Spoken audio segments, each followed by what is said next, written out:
મિત્રો, ભૂખ એ માનવ જાતનો એક એવો શત્રુ છે જે સદીઓથી સમાજને નબળો પાડતો આવ્યો છે. ભારત જેવા વિવિધતાથી ભરેલા દેશમાં જ્યાં એક તરફ આર્થિક પ્રગતિ અને ટેકનોલોજીનો વિકાસ ખૂબ જ વધારે ઝડપથી થઈ રહ્યો છે, ત્યાં જ બીજી તરફ ગરીબી, ભૂખમરો અને અસમાનતા જેવી સમસ્યાઓ આજે પણ ગંભીર સ્વરૂપે અસ્તિત્વ ધરાવે છે. 2025માં ભૂખથી ભારતમાં 5 કરોડ લોકો મરશે એવી ભવિષ્યવાણી ચેતવણીનો દૃષ્ટિકોણ છે, જે આપણને વર્તમાન સમસ્યાઓ ઉપર ઊંડાણથી વિચારવા ઉપર મજબૂર કરે છે. તો આજના આ વિડીયોમાં આપણે આ ભવિષ્યવાણીના સંદર્ભમાં ભૂખની સમસ્યા, તેના કારણો, પરિણામો અને સંભવિત ઉકેલોની ચર્ચા કરીશું. વિડીયો ખૂબ જ ખાસ રહેવાનું છે, માટે વિડીયોને છેલ્લે સુધી જોવા તેમજ લાઇક અને શેર કરવા ખાસ વિનંતી. મિત્રો, ભારતનો ઇતિહાસ ભૂખ અને દુકાળની ઘટનાઓથી ભરેલો છે. બ્રિટિશ શાસન દરમિયાન બંગાળનો દુકાળ 1943માં લાખો લોકોના મૃત્યુનો કારણ બન્યો હતો. આઝાદી પછી ભારતે ખાદ્ય સુરક્ષા માટે ઘણા પગલાં લીધા છે, જેમ કે હરિયાળી ક્રાંતિ 1960ના દાયકામાં ખાસો ફાળો આપ્યો હતો. આ ક્રાંતિએ ભારતને અનાજના ઉત્પાદનમાં પ્રબળ બનાવ્યું, પરંતુ આજે પણ દેશના મોટાભાગના લોકોને પૌષ્ટિક આહારની ઉણપ છે. વૈશ્વિક ભૂખમરી ગ્લોબલ હંગર ઇન્ડેક્સ 2024ની રિપોર્ટના અનુસાર ભારત હજુ પણ ભૂખની ગંભીર સમસ્યાઓનો સામનો કરી રહ્યો છે. ખાસ કરીને બાળકો અને ગર્ભવતી મહિલાઓમાં કુપોષણનું પ્રમાણ ઊંચું છે. આ આંકડા દર્શાવે છે કે ભારતમાં ભૂખની સમસ્યા માત્ર કોઈ ખોરાકની અછત નથી, પરંતુ ગરીબી, અશિક્ષણ, અસમાન વિતરણ અને સામાજિક અસમાનતાઓ પણ તેના મૂળમાં છે. 2025માં ભૂખથી 5 કરોડ લોકો મરશે એવી ભવિષ્યવાણી એક અતિશયોક્તિપૂર્ણ ચિત્ર રજૂ કરે છે, પરંતુ તે આપણને વર્તમાન પરિસ્થિતિના ગંભીર પરિણામો વિશે વિચારવા પણ દબાણ કરે છે. આવી પરિસ્થિતિની કલ્પના કરીએ તો ઘણા પરિબળો આના માટે જવાબદાર હોઈ શકે છે, જેમ કે 2025માં આબોહવા પરિવર્તનની અસરો વધુ તીવ્ર બની શકે છે. અનિયમિત વરસાદ, દુષ્કાળ અને પૂર જેવી આફતો ખેતીના ઉત્પાદનને નુકસાન પહોંચાડી શકે છે. ખાસ કરીને ગ્રામીણ ભારત, જ્યાં 70% જેટલી વસ્તી ખેતી ઉપર નિર્ભર છે, તે સૌથી વધારે અસરગ્રસ્ત થઈ શકે છે. એના પછી ભારતની આર્થિક અસમાનતા. ભારતની આર્થિક વૃદ્ધિ ઝડપી હોવા છતાં પણ તેના લાભો અસમાન રીતે વહેંચાયા છે. 2025માં જો આ અસમાનતા વધે તો ગરીબી વર્ગને પૂરતો ખોરાક મળવો ખૂબ જ વધારે મુશ્કેલ બનશે.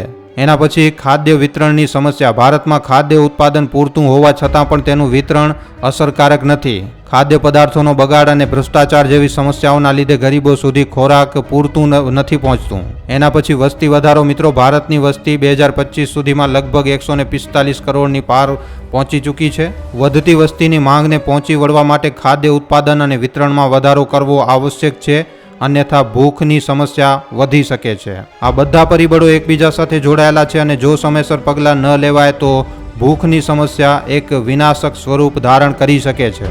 જો 2025માં ભૂખની સમસ્યા વધે તો તેની અસરો બહુઆયામી હશે, જેમ કે સામાજિક અસરો. ભૂખથી પીડાતા લોકોમાં શારીરિક અને માનસિક સ્વાસ્થ્યની સમસ્યાઓ વધશે. બાળકોમાં કુપોષણથી શિક્ષણ અને વિકાસ ઉપર નકારાત્મક અસર પડશે, જે ભવિષ્યની પેઢીને નબળી બનાવશે. સામાજિક અસંતોષ અને અશાંતિ પણ વધી શકે છે. પછી આર્થિક અસરો. ભૂખથી પીડાતા લોકોની ઉત્પાદકતા ઘટશે, જે આર્થિક વૃદ્ધિને અવરોધે છે. આરોગ્ય સેવાઓ ઉપર ખર્ચ વધશે, કારણ કે કુપોષણથી સંબંધિત રોગોનું પ્રમાણ વધશે. પછી ભૂખની સમસ્યા રાજકીય અસ્થિરતાનું કારણ બની શકે છે. લોકોનો સરકાર પ્રત્યેનો વિશ્વાસ ઘટશે અને વિરોધ પ્રદર્શનો અને આંદોલનો વધશે. આ બધી અસરો એક ચક્ર બનાવે છે, જેમાં ભૂખ ગરીબીને વધારે છે અને ગરીબી ભૂખને વધુ ગંભીર બનાવે છે. ભૂખની સમસ્યાને સમજવા માટે તેના મૂળના કારણોને સમજવું જરૂરી છે.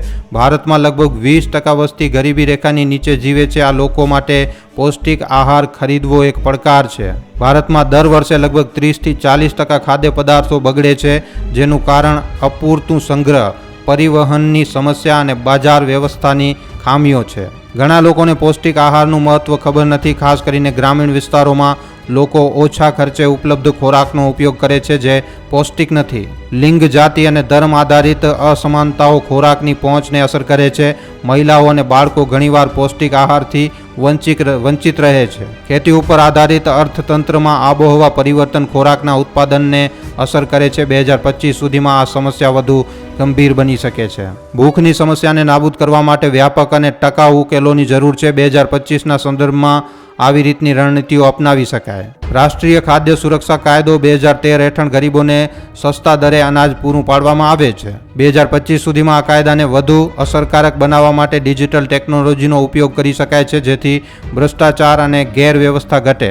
પછી આબોહવા પરિવર્તનનો સામનો કરવા માટે ટકાઉ ખેતી પદ્ધતિઓ અપનાવવી જરૂરી છે. ઓર્ગેનિક ખેતી, ડ્રીપ ઇરિગેશન અને દુકાળ પ્રતિરોધક બીજનો ઉપયોગ ખાદ્ય ઉત્પાદન વધારી શકે છે.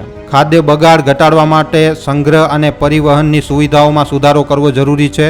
ફૂડ બેંક જેવી સંસ્થાને પ્રોત્સાહન આપીને વધારાનો ખોરાક ગરીબો સુધી પહોંચાડી શકાય છે. ગ્રામીણ અને શહેરી વિસ્તારોમાં પૌષ્ટિક આહારનું મહત્ત્વ સમજાવવા માટે જાગૃતિ અભિયાન ચલાવવા જોઈએ. મહિલાઓને શિક્ષણ અને આર્થિક સશક્તિકરણ આપવાનું ઘરગથ્થુ સ્તરે કુપોષણ ઘટાડી શકાય છે. લિંગ અને જાતિ આધારિત અસમાનતાઓ દૂર કરવા માટે નીતિઓ ઘડવી જરૂરી છે. દરેક વ્યક્તિને ખોરાકનો અધિકાર મળે તેની ખાતરી કરવી જોઈએ. ભૂખની સમસ્યા વૈશ્વિક છે અને તેનો ઉકેલ પણ વૈશ્વિક સ્તરે શોધવું જરૂરી છે. ભારત સંયુક્ત રાષ્ટ્ર અને આંતરરાષ્ટ્રીય સંસ્થાઓ સાથે મળીને ખાદ્ય સુરક્ષા માટે કામ કરવું જોઈએ. ભૂખની સમસ્યાને દૂર કરવા માટે સરકાર, સમાજ અને વ્યક્તિની સંયુક્ત ભૂમિકા જરૂરી છે. સરકારે ખાદ્ય સુરક્ષા, શિક્ષણ અને આરોગ્ય સેવાઓ ઉપર રોકાણ વધારવું જોઈએ. ગરીબો માટે રોજગારીની તકો ઊભી કરવી જોઈએ. આબોહવા પરિવર્તનની અસરો ઘટાડવા માટે નીતિઓ ઘડવી જોઈએ. NGO, સ્વયંસેવી સંસ્થાઓ અને સમુદાયોએ ખોરાકનું વિતરણ, જાગૃતિ અભિયાન અને શિક્ષણ માટે કામ કરવું જોઈએ. સમાજના શ્રીમંત વર્ગે ગરીબોની મદદ માટે આગળ આવવું જોઈએ. દરેક વ્યક્તિએ ખોરાકનો બગાડ ઘટાડવો, ગરીબોની મદદ કરવી અને પૌષ્ટિક આહારનું મહત્ત્વ સમજવું જોઈએ. આવા નાના નાના પગલાં જેમ કે ખોરાક દાન કરવું કે જાગૃતિ ફેલાવી આ પણ મોટો ફેરફાર લાવી શકે છે. 2025માં 5 કરોડ લોકો ભૂખથી મરશે એ ભવિષ્યવાણી એક ચેતવણી છે, પરંતુ તેનો અર્થ એ નથી કે આપણે હતાશ થઈ જઈએ. ભારતમાં ભૂખની સમસ્યાને દૂર કરવાની ક્ષમતા છે. જો આપણે એકજૂટ થઈને કામ કરીએ તો 2025 એ એક નવી શરૂઆત હોઈ શકે છે, જ્યાં દરેક ભારતીયને પૂરતો અને પૌષ્ટિક ખોરાક મળે. આ માટે ટેકનોલોજી, નવીનતા અને સામાજિક ન્યાયનો ઉપયોગ કરવો પડશે. ડિજિટલ પ્લેટફોર્મનો ઉપયોગ કરીને ખાદ્ય વિતરણને વધુ પારદર્શી બનાવી શકાય. યુવા પેઢીને ખેતી અને ખાદ્ય ઉત્પાદન સાથે જોડીને નવા ઉકેલો શોધી શકાય.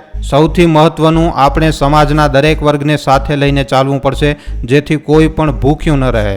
ભૂખ એ માત્ર શારીરિક જરૂરિયાત નથી, પરંતુ તે માનવ અધિકારોનો પણ પ્રશ્ન છે. 2025ની આ ભવિષ્યવાણી આપણને એક ચેતવણી આપે છે કે જો હવે પગલાં લેવામાં નહીં આવે તો ભવિષ્યમાં ગંભીર પરિણામો ભોગવવા પડી શકે છે. પરંતુ આ એક ચેતવણી સાથે આશાનો સંકેત પણ છે. ભારતમાં ભૂખને ખતમ કરવાની ક્ષમતા જ છે. આપણે એક એવું ભારત બનાવીએ જ્યાં દરેક વ્યક્તિને પૂરતો ખોરાક મળે અને દરેક બાળક સ્વસ્થ અને સમૃદ્ધ ભવિષ્યનું સપનું જોઈ શકે. તો મિત્રો, ભૂખની આ સમસ્યા ઉપર તમારા શું અભિપ્રાય છે નીચે કોમેન્ટ સેક્શનમાં લખીને જણાવવા ખાસ વિનંતી. આ વિડીયો જો તમને પસંદ આવ્યો છે તો મિત્રો આ વિડીયોને ખાલી તમારા સુધી સીમિત ન રાખતા તમારા મિત્રો સાથે, પરિજનો સાથે વોટ્સઅપ ઉપર, ફેસબુક ઉપર, યુટ્યુબ ઉપર જેટલો બની શકે વધારેમાં વધારે આ વિડીયોને શેર જરૂર કરજો. તો આજના વિડીયોમાં આટલું જ. હવે આપણે મળશું ફરીવાર એક નવા વિડીયો સાથે. ધન્યવાદ.